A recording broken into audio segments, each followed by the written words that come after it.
Assalamualaikum warahmatullahi wabarakatuh.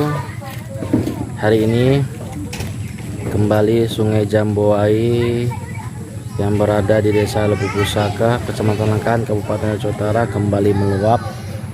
Terpantau ya, sudah tergenang air.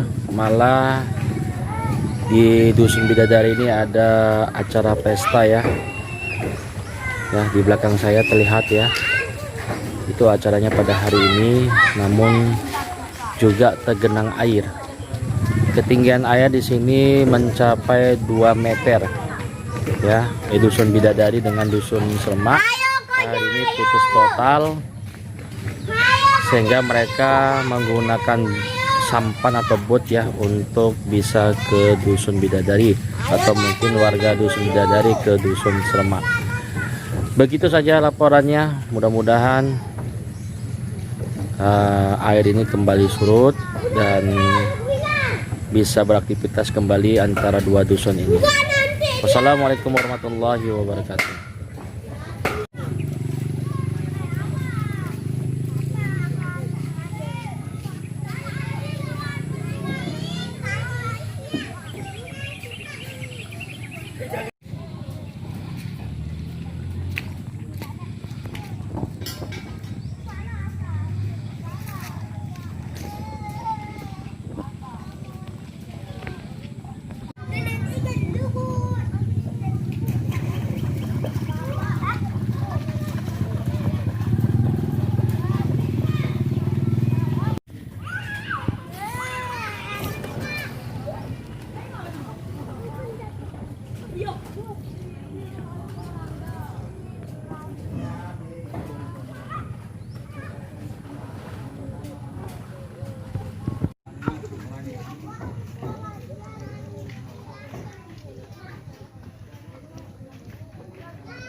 Yo.